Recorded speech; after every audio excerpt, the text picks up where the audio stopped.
So if your semi-private fitness studio is stuck between 40 to 50 clients and your margins are tight and hiring someone else feels risky, then I want to tell you that it's not your ads, it's not your local market, it's your pricing and positioning model. I'll show you exactly why most semi-private studios get stuck at this level and the simple psychographic shift you need to make that will allow you to double your prices, get better quality clients with stronger retention and higher lifetime value. And if you'd like the PT repositioning framework that we use to help trainers double their prices and attract better quality clients and move towards a premium recurring model, then comment the word premium below and I'll shoot that over to you for free so you can implement it immediately. And if you don't know me, my name is Justin Devonshire. I've built over 30 profitable fitness studios over the last 15 years and I'm still operating studios today. So I just share what works right now and I'm helping gym owners and trainers all over the world implement these strategies to become number one in their local market. So here's the mistake that I see semi-private trainers making all over the world. Most semi-private trainers are charging somewhere between $150 to $250 or pounds per month. And this is for small group training of probably 4 to 6 clients per session. And the problem is doing so is attracting the wrong buyer, and this is capping your business. You see, if you're doing this, then what you're doing is you're attracting what I call the $200 psychographic. This is the kind of buyer who will only pay roughly $200 or less for group training.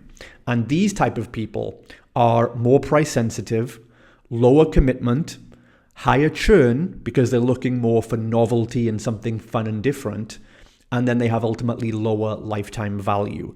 These are the people that generally will be buying large group training or boot camps. And of course, then that creates a plateau. If you get to about 50 clients, you get stuck here because your margins are too tight. Your churn is going to be high and probably outpaces your growth. And because you're not making enough profit per client, because you're not charging enough, that makes it hard to pay for staff and still have any money left over at the end of the month. Because ultimately, you're trying to upsell large group buyers instead of targeting the actual personal training market. So let's look at the second type of buyer. This is the personal training market, or what I call the $400 plus buyer. Now, the $400 a month buyer is a completely different type of human. They're generally going to be a higher earner. They're more outcome and results driven. They probably have done personal training before, one-on-one. So they've paid $40, $50, $60, $100 per hour. They're going to be more disciplined. They're going to have longer retention and lifetime value. They're also going to get stronger referrals because they're going to hang out with similar people who are just like them. And here's a big one. These people are less impacted in bad economies or recessions. So they will be the last ones to cancel instead of the first ones to cancel. So the mistake is most semi-private studios I speak to, they're trying to attract and convert the wrong type of buyer. They're trying to get the $200 large group style client and trying to ascend them upward instead of attracting the right buyer directly. So this is the reframe. We call this the PT level reframe. And you need to stop selling semi-private or small group and start selling actual results. Because the client is not paying for how many people are in the room. They're paying for outcomes. They're paying for results. So here's a question that I always ask semi-private trainers who are struggling to raise their prices. And let me ask you the same thing. Are your semi-private training results better than the average one-to-one PT? Do you have more success stories, before and afters, testimonials than the average one-to-one PT? Most trainers tell me yes. And if that's the case, then why are you pricing lower?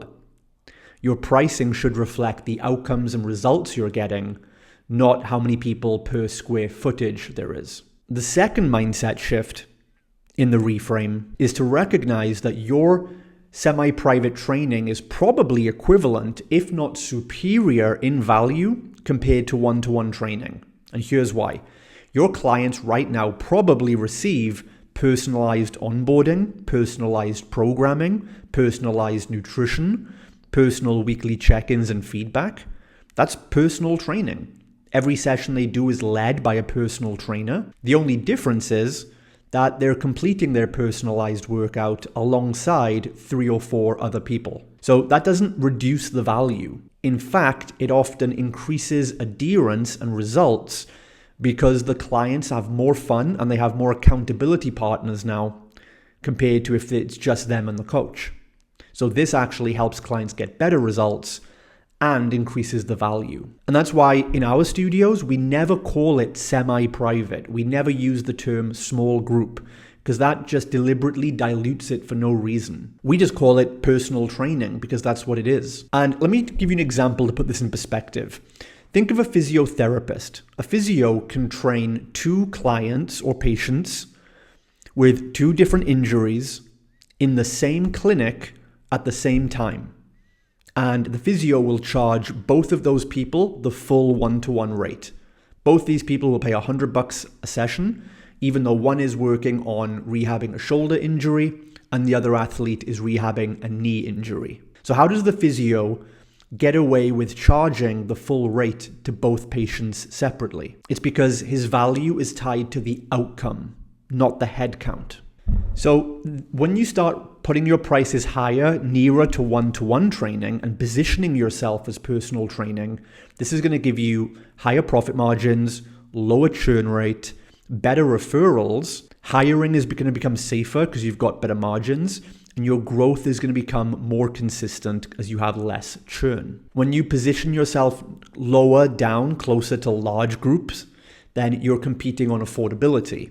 But when you position yourself closer to the 1-to-1 market, you're now competing on value. So again, if you're stuck in this position between 40 to 50 clients and you want to make this shift, then comment the word premium and I'll send you my PT level positioning framework, which is an in-depth guide that's going to walk you through the psychographic targeting shift, how to reposition the language you use to attract the right kind of buyer, and the right pricing alignment model, what you should be charging for front end, back end to get the right people at the right margins. So you stop trying to justify higher pricing for people that can't really afford it, and you start attracting the buyers who will pay for this easily and expect it. Because the real ceiling is not your service, it's the buyer that you've chosen to attract. Change this and your model and the math will change completely.